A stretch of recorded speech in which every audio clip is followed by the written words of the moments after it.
গল্প অনেকেই শোনে, কিন্তু আজকের গল্পের কাহিনীর প্রধান চরিত্র হবেন আপনি। মানে আমাদের গল্পগুলি সব ফার্স্ট পার্সন পার্সপেক্টিভ ভিউতেই তোলা হয়, অর্থাৎ আপনি যাবেন অন্ধকারের সেই গভীরে আমার সাথে। তাহলে আজকের কাহিনী শুরু করা যাক। রাত 12টা। আপনি পড়তে বসেছেন। পড়তে পড়তে আপনি খুব তৃষ্ণার্ত হয়ে গেলেন, অর্থাৎ আপনার জল তেষ্টা পেয়েছে। ঘরে হালকা ডিম লাইটের আলো, তার মধ্যে আপনি ধীরে ধীরে রান্নাঘরে যান। ঘরে যাওয়ার সময় আপনার মনে হয় যেন পেছনে কেউ দাঁড়িয়ে আছে। তা থেকে আপনি সতর্ক হয়ে যান, আর রান্নাঘরের মেঝেতে একদম নিঃশব্দে পা ফেলে ফেলে আপনি জল নিতে যান। দেখলেন দরজার কোণে থেকে একটা ছায়া। প্রথমে ভাবলেন ওটা লাইটের কারণে হয়েছে, কিন্তু কিছুক্ষণ একভাবে ছায়াটির দিকে তাকিয়ে থাকার পর আপনি দেখলেন ছায়াটা নড়ছে। আপনি নিজের ভয় কাটানোর জন্য মনে মনে সাহস সঞ্চয় করলেন। বাইরে শেয়ালের ডাক, অন্ধকার রাত্রি, জানালার থেকে হালকা হালকা হাওয়া দিচ্ছে, যেটি আপনার পুরো রান্নাঘরে গিয়ে একটা শীতল পরিবেশ তৈরি করেছে। আপনি ভয়ে ভয়ে সামনে গিয়ে লাইটটা জ্বালান। লাইটটা জ্বালাতেই ছায়াটা মুহূর্তের মধ্যে অদৃশ্য হয়ে যায়। আপনি মনে মনে হাসলেন, ভাবলেন আমারই ভুল।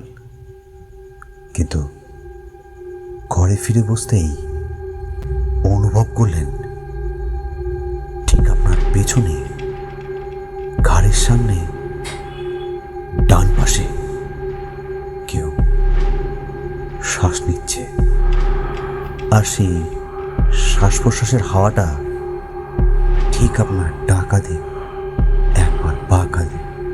গল্পটি হিন্দিতে আছে, তাহলে হেডফোনটা লাগানো খুব দরকার, নাহলে এই এক্সপিরিয়েন্সগুলো পাবেন না। আপনি ভাবলেন যে আপনি ঘুরে তাকাবেন, কিন্তু আপনার ভেতরে সাহস নেই। গলা শুকিয়ে গেছে আবার।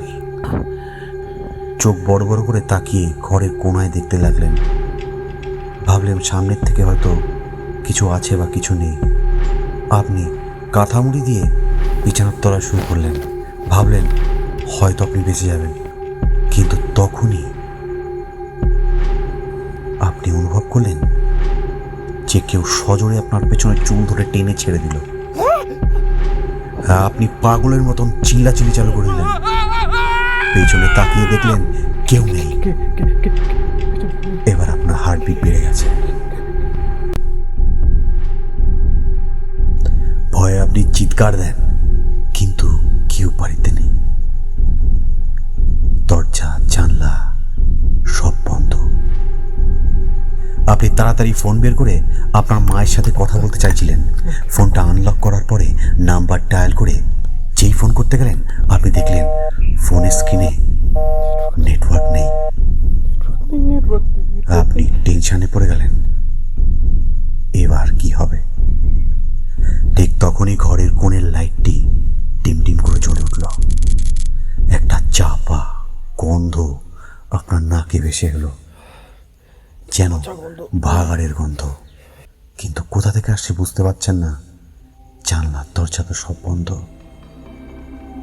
আপনার ডান পাশ থেকে একদম কানের গোড়ায় আপনাকে কেউ বলল, তোমার সময় শেষ। একদম নিস্তব্ধ ঘরে যখন আপনার কানের সামনে এরম ভাবে কেউ বলবে, আপনি পাগল হয়ে যাবেন, তাই না? ওরকমই হয়ে গেল। ভাবুন সিচুয়েশনটা সেই সময় আপনার কেমন হয়েছে। আপনি চমকে উঠলেন, দৌড়ে গিয়ে দরজা খুলে অন্য ঘরে যেতে গেলেন। দরজার হাতলে হাত রাখতেই দেখলেন আপনার হাতে কালো কিছু লেগে গেছে, যেন পোড়া ছাই। সাসপেন্স। পোড়া ছাইটা কি করে গেল? এবার আপনি জোর করে দরজাটা খুলে অন্য ঘরে ঢুকে দরজাটা বন্ধ করে দিলেন। ঘরের ভিতরে বাতি জ্বালিয়ে পাশের ঘরের খাটে বসে চুপচাপ ঘড়ির কাঁটার দিকে তাকিয়ে আছেন যে কখন সকাল হবে। ঘড়ির কাঁটা তখন 3টে ছুঁই ছুঁই। সব কিছু নিঃশব্দ, যেন সব ঠিক হয়ে গেছে। এবার আপনি একটু নিশ্চিন্ত হতে হতে চোখে আপনার ঘুম চলে আসে। আপনি আস্তে আস্তে ঘুমিয়ে পড়তে থাকেন।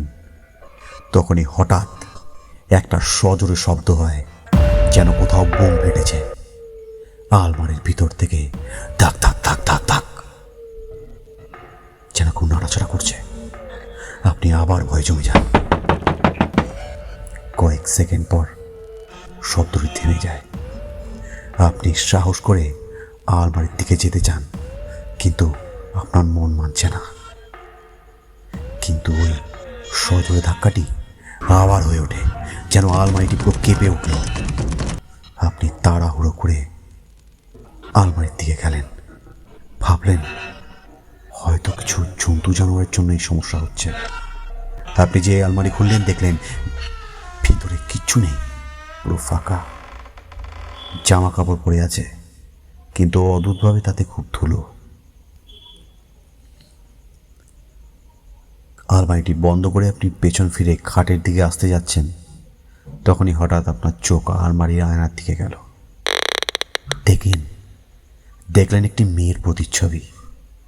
মেয়েটি সাদা জামা পরে আছে, চোখ দুটো পুরো ফাঁকা, মুখটি পুরো ভাঙা আয়নার মতো, যেন বিভিন্নভাবে ভেঙে গেছে, রক্ত গলগলিয়ে পড়ছে।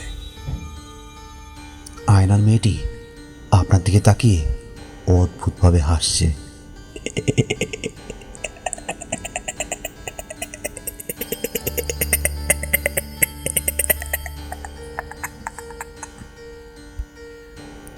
আপনি হাসির শব্দ পাচ্ছেন, যেটি আয়নার থেকে আসছিল।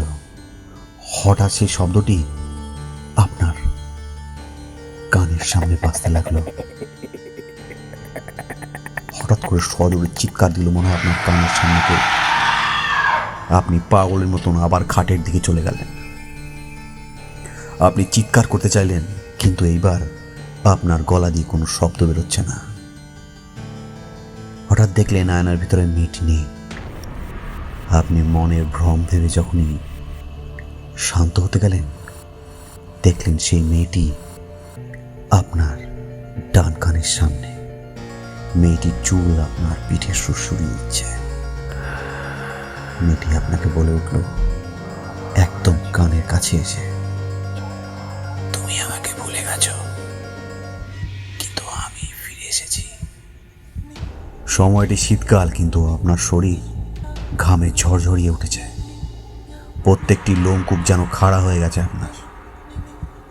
আপনি ভাবছেন এরকম ঘটনা জীবনে কোনোদিন সম্মুখীন হননি। এবার আপনি মনে সাহস নিয়ে জিজ্ঞেস করলেন, তুমি কে? মেয়েটি বলল,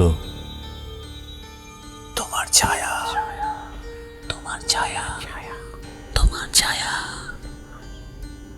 আপনি ভাবলেন আপনার ছায়া মানে?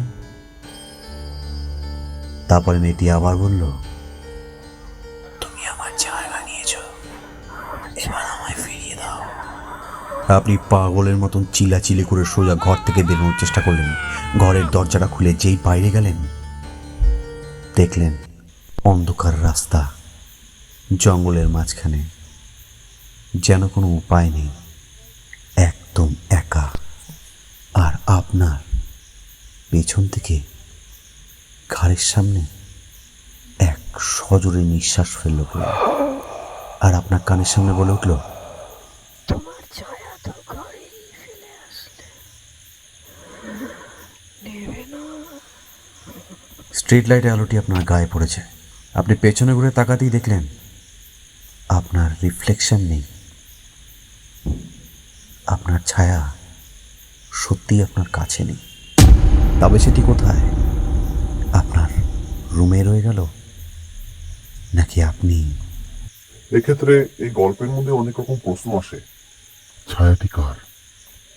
সেই মেয়েটিকে আপনি কি তাকে মেরে ফেলেছেন, তাই তার ছায়া আপনার পেছন ধরেছে? নাকি আপনি মারা গেছেন, এটি আপনারই ছায়া? নাকি আপনার বাবা মা ঘরে নেই দুদিনের জন্য, আপনাকে পোড়াতে গেছে? নাকি এটা আপনারই ছায়া? ছায়াটি সত্যি ফেলে এসেছেন? আপনি যেরম ভাবে বলবেন গল্পটি সেরম ভাবে সামনে প্রসারিত হবে। কমেন্ট বক্সে লিখুন সত্যিকারের ঘটনাটি কি হতে পারে। এখনই গিয়ে নাইট এফএম বাংলা সাবস্ক্রাইব করে নিন, কারণ সাবস্ক্রাইব না করলে গল্প সত্যি হয়ে যায়।